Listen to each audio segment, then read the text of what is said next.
Hey guys, how's it going? It's Kyle and I'm back with another video. Today I'm going to be doing my 1-year review of my Common Projects Achilles low, which I did purchase from Mr. Porter about a year ago. In this review, I'm going to be tackling how well the quality is held up throughout the 1 year I've had him, as well as whether or not you should purchase this brand new or used, specifically with regard to is it worth the $400 asking price. So let's just go ahead and jump right in. Alright, so jumping right into the quality. Now, for a shoe of this price point and caliber, these guys have definitely met and exceeded my expectations as to what exactly I wanted to get out of these shoes. So, one of the main talking points that people like to complain about with regard to this particular pair is the fact that after a while, you can kind of see it in the light, you're going to run into some creasing on the toe box right here, and about right here, as well as about the first quarter of the shoe right there. Now obviously, because this is Italian Napa leather, and obviously with any other leather, you're going to run into that creasing, specifically because you do this every single time you take a step. Now with canvas shoes such as Vans or Converse, creasing isn't really as big of a problem. The main problem with canvas shoes is the fact that it's not stitched down right here, and I'll get into that in a second.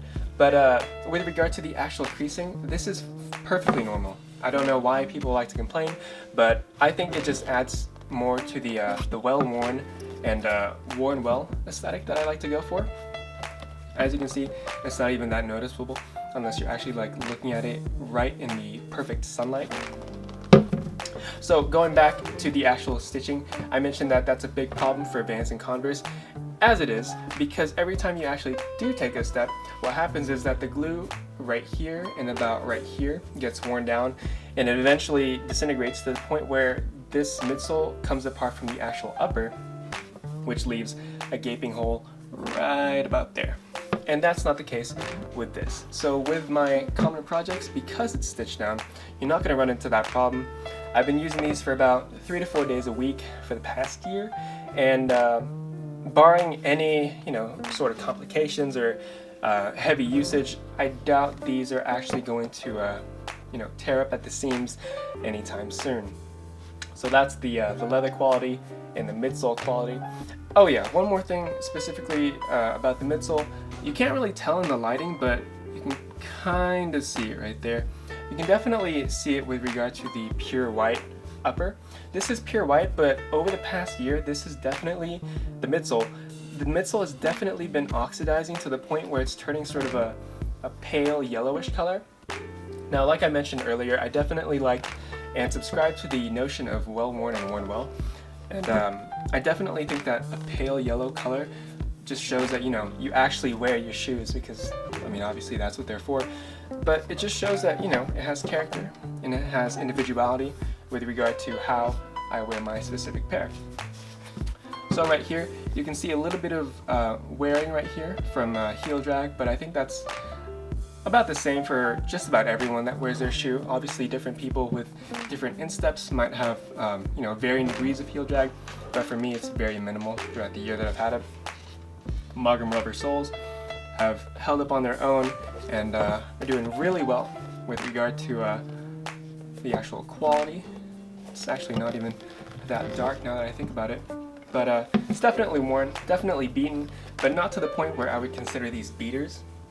Like I said, these are from Mr. Porter, and I did purchase these retail for about $410. So I don't think I'm ever going to get comfortable enough to the point where I can actually consider these shoes beaters. Maybe unless I go out and buy a brand new pair, and then and only then will I actually be comfortable enough to maybe take these out to festivals or go out to bars where there's drinks all over the floor, and then just actually beat the fuck out of these shoes.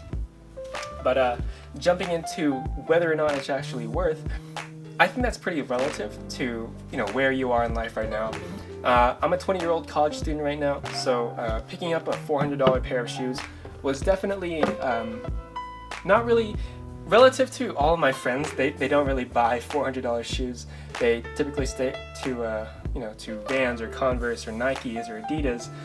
They don't really know brands like these. But it's definitely relative to who you are as to whether or not these are actually worth. Retail wise, I purchased these brand new and I definitely believe that I got what I paid for in terms of the look, the quality, and the aesthetic.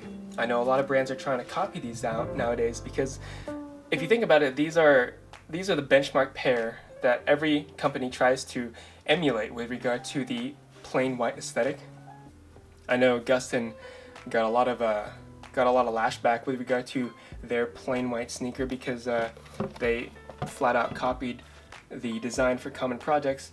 And I know that you can probably get these, not this pair, but you can probably get a pair of Kent Wangs for about $100 and you'll get kind of the same aesthetic. You can get a pair of Vans or Converse for about, 50 to 60 bucks. But at the end of the day, if this is what you want, then this is what you get. You're not gonna settle and get a Gustin pair, and while it's made basically from the same company and from the same leather quality, it's obviously not common projects. And I think relative to who I am and where I am in my life right now, I think I definitely got what I wanted. Obviously, after wearing these for a year and treating them with care, obviously using a shoe tree to maintain and preserve the actual shape of the shoe has helped. If you can find a guy online on Grailed or eBay that's selling your size, I think you can definitely snag these for about anywhere from $180 to about $270 used.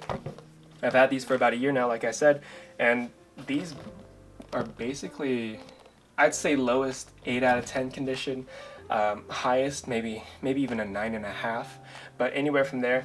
You can tell that even though I actually wear my shoes and actually go throughout my day-to-day life in them, I still take care of them, and I think that's the main point with regard to buying a pair of $400 shoes. Obviously, you buy it for the look, but at the same time, make sure you take care of your shoes because they are an investment. These will last a long time if you take proper care of them. So, in summary, with regard to the quality, these are definitely worth the asking price, I believe, of about $400. However, that's relative to you. And whether or not you should purchase these brand new or used is definitely up to you. If you can find a really good deal brand new, I know Très Bien typically has these for about $300, whereas North America and Canada typically have these for about north of $400. So brand new, it's still a pretty tough pill to swallow. But if you can pick up a used pair, then I would definitely go for these because they are definitely worth every single penny. Thank you guys for watching. I hope you guys enjoyed the video. If you learned something new, please go ahead and leave a like, and I'll see you in the next one. Thanks for watching, guys.